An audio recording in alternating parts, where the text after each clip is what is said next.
Here we are at the beginning of the exhibition. This is the main image which has been used in all the publicity. As you can see, it's got a rather nice blue hue overlaid.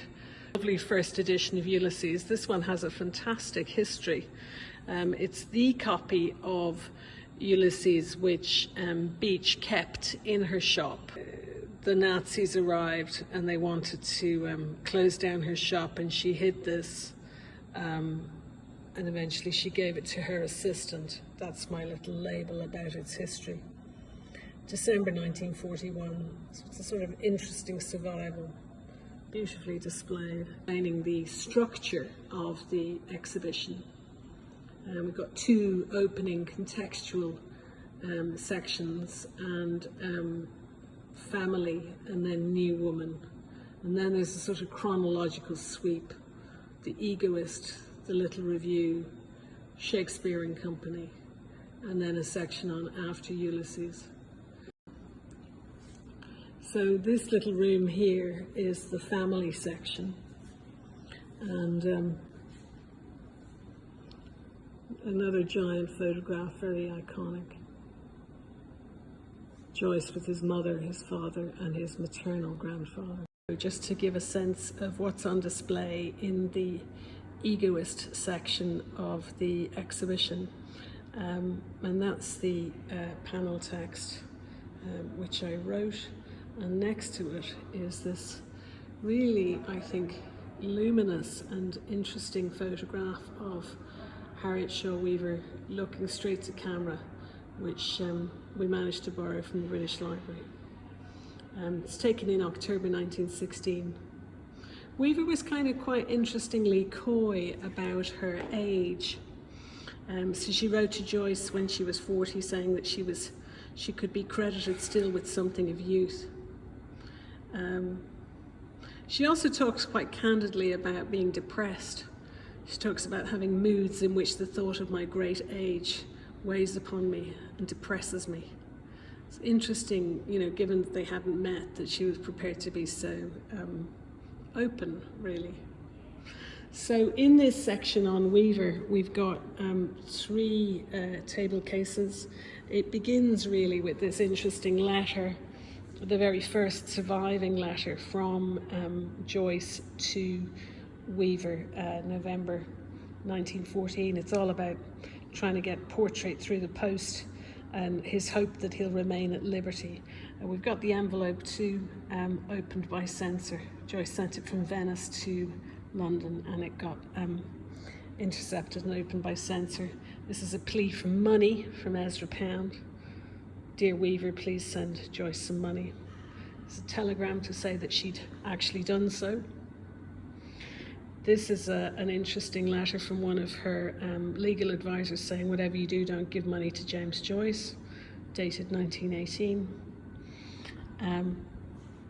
This is an interesting letter. It's only been partially published, which is Joyce thanking the Monroe Saw & Co. for the money, £5,000 gift that Weaver sent him in May 1919. He didn't know it was coming from Weaver at this stage. This is the letter. This is Weaver's hand. This is borrowed from Cornell. It gives you a sense of her correspondence. Not much of Weaver's correspondence survives. Kind of interesting, really difficult hand to read. And it says, at the end, she says, it was I who sent the message through Messrs. Monroe Saw & Company. Perhaps I should add. Obviously that admission completely changed the relationship. Here is a record of, in Weaver's hand, of all of Joyce's illnesses. I think what happens with Weaver is it becomes a kind of caring relationship, certainly by the mid-20s. And if you look at this letter, which is kind of extraordinary, this is Joyce writing to someone called Lily Bollock, unfortunate name. Look at the hand. It gives you a sense of quite how difficult, I mean, this is standard size note paper, not quite A4.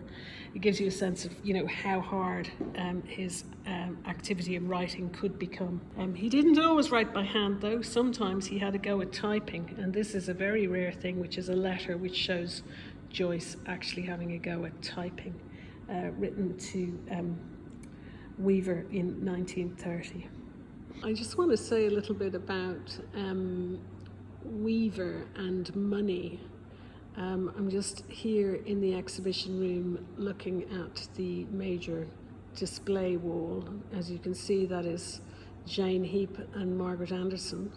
I'm going to turn from that around to this single case, which has just got 3 objects in it. Here it is. So this is rather less interesting to look at, but I think absolutely full of meaning. This is a page of the accounts that we were able to borrow from the British Library. And it gives you a sense of how much Harriet Shaw Weaver actually gave to Joyce. It shows that she gave him nearly £23,000, which is equivalent to about 1.3 million in today's terms. The idea being that he would live on the interest of about 5%, so about £66,000 a year. That, of course, was not Joyce's only income. He also got royalties. He did quite well on royalties, both from Beach and from Weaver. And the next page over here is a really unusual page of Weaver attempting to keep accounts. And it shows us that she was spending more on Ulysses than she was making. So between November 1922 and September 1923, she gave Joyce a royalty of 1,500 quid, in addition to the money she gave him through the stocks and shares in the other document. So that's another page of financial information, also borrowed from the British Library. And then finally, this one I think is really fascinating. Maybe it's just me, the kind of inner book nerd, but it shows that actually in this date that she, 1924, that she sold the copyright and balance of stock that she had on Joyce's books to Jonathan Cape. She sold it for 130 quid, so a really astonishingly bad deal. Very good deal for Jonathan Cape, but really it just shows that, her motivation certainly was not finance. Because to sell the copyright on Joyce's books, which was Dubliners Chamber Music Portrait, was quite an astonishing thing to do, and the remaining copies. It shows that in a way, 1924, Weaver just decided to get out of publishing. I think probably because she hadn't been able to proceed with easily issuing Ulysses. This is the copy of the Egoist press edition of Ulysses. That's what it looked like, exactly like the first edition, because that's what it was basically, with just slightly different title page information. And of course Weaver went to quite a lot of trouble to try and correct the errors, not exactly helped along by Joyce, but that's the errata that went into it. This is a fascinating letter. This is Virginia Woolf saying she won't publish Ulysses. 1918, Weaver asked her to do so and she didn't want to do that. This is Harriet Weaver to Pinker. Weaver in a sense acted as agent, but Pinker was actually Joyce's real agent. And then another one from the Stuart Gilbert papers, 1948, Gilbert writing to Weaver on some sort of small technical point, but it does show you this sense of Weaver being Joyce's kind of agent and keeper of the flame after he died in 1941. She outlived him by such a long way. The wall over here, the Egoist in 1916, I think, and then, oh yeah, this is really important just to give you a sense of Weaver's enterprise, the publications, which eventually she backed out of publishing.